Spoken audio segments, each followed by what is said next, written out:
Hello dear students, today we are going to start the new portion or the new chapter, that is the reproduction in animals. So in this chapter we are going to study about the animals and the human beings, in which how the reproduction takes place, which are the reproductive part which are responsible for producing a new young one. So see guys, simply you guys know that the reproduction means what? The production of new individual or the new young one, is it? But apart from that, you have to learn how the reproduction takes place in the human beings and the other animals, because in your previous classes you have learned only about the reproduction in the plants, is it, by the sexual and asexual method. The methods are the same here also, but the organs which involved in the human beings and the animals, they are very differ. So how it's a differ and how they work to produce a new young one, which are the things which involved in the reproduction process which makes it as a new young one, okay, which produce it as a new young one. So now basic the thing is that reproduction is nothing but production of new young one, that is in a simple language, but in details we will see when we start the actual portion. Okay, so now we will move towards the topics which are going to be covered in this chapter. That is the mode of reproduction, that we already know. Though there are the two types of mode of reproduction, that is sexual and asexual reproduction. So under the sexual reproduction, which are the things come, like a male reproduction organs means the organ which are responsible for producing new young one from the male, that is known as a male reproductive organs. So from the female, whichever the gametes come, the cell which is responsible for producing a new young one, from the male, that is known as a male reproductive organ. Okay, so whenever we start these topics, you can easily understand. So fertilization, these things also you have learned about the plants, but in case of the human being, the process is the same, but the gametes and the other things are differ. Okay, so next, embryo development, this thing also we will see after the fertilization takes place. Next, asexual reproduction, this is nothing but a mode of reproduction, that is the in which ways the reproduction takes place, that is the two ways. Okay, that is the sexual and asexual reproduction. So now, what is the reproduction? It is a process by which living organisms produce a new organism. Is it? This term we have already learned. But see here, what is the difference? The process by which a living organisms produce new organisms similar to themselves. So why here the similar word has used? So see, as you think or take an example of your parents or your neighbors, if their childs or you look like your parents, means somewhat you look like your parents, is it? So that is nothing but a similarity in between you and your dad or your mom, is it? So that is indicates that the transmission has takes place successfully. So what is the transmission and all, we will see later, because we have already talked about the genes and all in previous classes, in a previous video or the sessions about the nucleus. In that we have studied the DNA, genetic materials, genes. So those things only going to be involved now, so you will understand better. So see guys, here the reproduction means a process of formation of new young one which looks similar to themselves. So sometime you have seen that there are the twins also. So it means that the brother or sister look like same, or sister looks same, or brother looks same. Is it? Means that is a copy of themselves. And here actually what happens, we are look somewhat like our parents. So that is only because of the New England which has formed, that has got successfully the transmission, the heredity has taken place very properly, means the transfer of genetic materials has done very properly. Okay, so that shows that the similarities in themselves. So now here, that maybe the reproduction can take place in single cellular organism, okay, or in multicellular organisms also. So single cellular are going to be divided in other ways, so those things also we will see in detail. So for your information, here are the three examples as given: amoeba, paramecium, amoeba, euglena, and the tapeworm. So these are some examples where also the reproduction can take place, but the mode of reproduction for the single cellular organism or single cell organisms, or you can call prokaryotic organisms, they undergoes asexual reproduction. So these things we will see in details later. So now, why is reproduction is necessary? See guys, we are just talk that reproduction takes place, new individual takes place, and now why it is necessary? See guys, it is obviously necessary. If no young one is going to be produced, is there no young one will be there exist on the earth? No, is it? So from one parent to one child, from that child to their child, and their child to another child's, like this the chain will formed, is it? We are also here from our ancestors, is it? So what happens here, the reproduction is very necessary, not only for the production guys, is it? So through that production, different characters are going to be come up. Okay, so which are the characters and which are the main things which involved or which shows the reproduction is very necessary?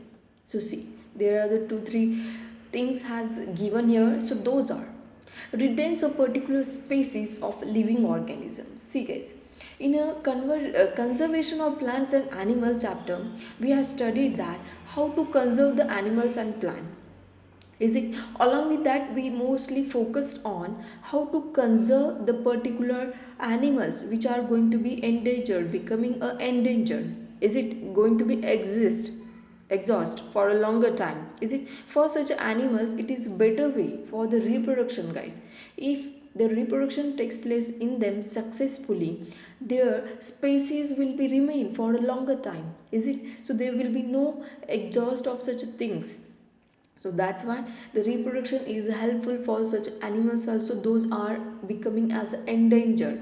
Okay, so for example, like human beings also, there should be a reproduction should be in each and every generation, then only the new young one can produce and the species will be retained. So now one example like a dinosaur, is it? They have got vanished for a longer time and they are no more now, is it?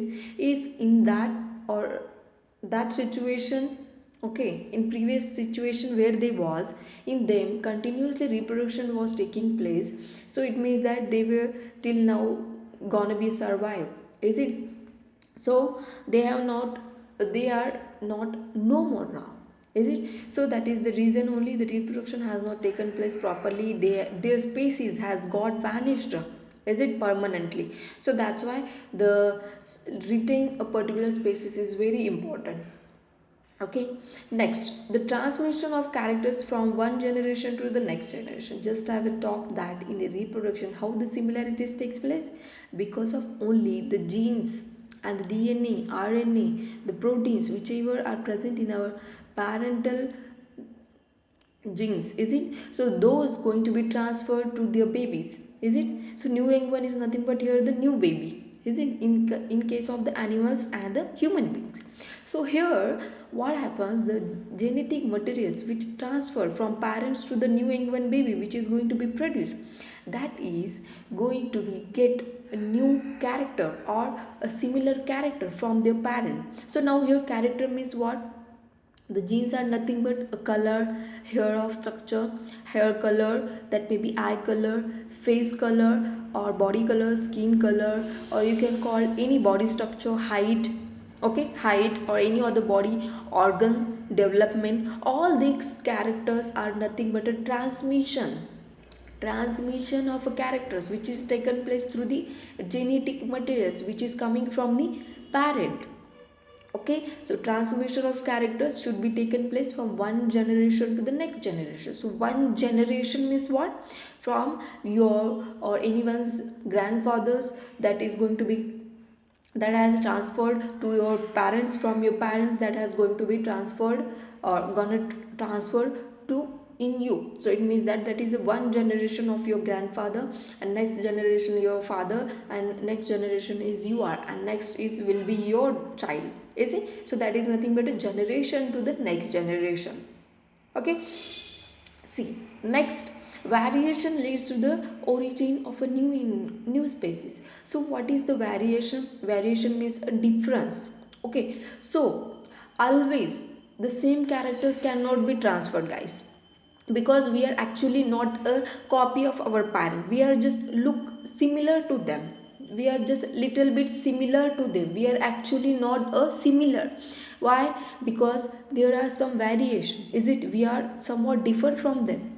It means that the transmission, when character takes place, there will be some similarities and there will be some variation. So that transmission of characters leads to the some variations also. So whenever the successfully reproduction takes place, at that time the baby when going to be take a birth, at that time that look different. It means that that may be look different. Suppose one of their parents are black or the tan in color, and suppose their baby has a very whitish colored, is it? It means that there is variation. It looks from differ from their parent. As you take a example of what can we say, a plant. Okay, somewhat their parent plant was very strong and very good one. Okay, and their new young one will be not that much strong and good in production of fruits and the flower. These are nothing but some character variations, is it? So these are the variation leads to the origin. If the character is very perfect one, very strong one and healthy, immune system is a perfect, it means that the variation has got in that species, it leads to a new one, new young one. It means that a new young one has got taken a place very perfectly birth, is it? So next, these were the some things which included in the under the reproduction. Why it is very necessary? It leads in a variation. It leads to transmission, character formation. Next, it retains a species for longer time. These are the some things which included under the why the reproduction is necessary. Next, the types of a reproduction, that is nothing but a mode of reproduction. We know that. So there are the two types of the reproduction, that is the asexual and sexual. Sexual or asexual, their definitions also we know properly. So then also we will see. So here in asexual reproduction, a single parent is required. See guys, obviously here the single parents are required, means only one parent is required. So just I have told you, the reproduction can be takes place in both animals and the eukaryotic or single cell organisms like amoeba, euglena, paramecium and tapeworm, different types. So those are not having any well developed organs in them as compared to human beings and all the other animals, is it? If you observe them, and amoeba and euglena, you can see, is they having any are they having any type of a body organs? No, they don't having any body organs or any body parts. It means that then also they involved under the reproduction method. So those characterized under the asexual reproduction. So those are nothing but a single parent required organisms, and they don't having any genders, so they don't having any sex involved. It means that they no any female and male characters are involved. Okay, so which are the organisms like which categorized under asexual reproduction? Amoeba, bacteria, hydra and tapeworm. So what are these examples and how they going to be reproduced? Those things we are going to see in details at the end when the asexual reproduction will be start. Okay, next is, that is sexual reproduction. So sexual reproduction is nothing but the reproduction which is involved, the reproduction, the process in which the two parents are involved or two parents are required to produce a new young one, that is called as a sexual reproduction. So this is mostly takes place in the animals and the human beings, because the two genders are involved, that is the male and female gender.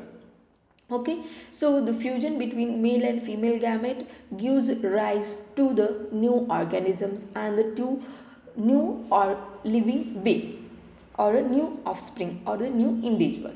So here what happening, the male and female gametes are going to be fused to form a new one. So in the plant reproduction also we have seen, when the male and female gamete fuse, then only the new seed or the flower can be produced. Is it the same thing is here also? When the male and female gamete in the human being or the other organisms or the animals fuse, so where the fusion takes place, how the character, how the gametes come, all these things you will study in details later. Okay, so this was about the how the sexual reproduction takes place. So in next video or the next session, we will see in details that how the what is the asexual reproduction, which are their types, and how it is going to be takes place. Okay, so these things in details we will see in the next session. For any doubts and difficulties, you can ask me anytime. So till that, thank you.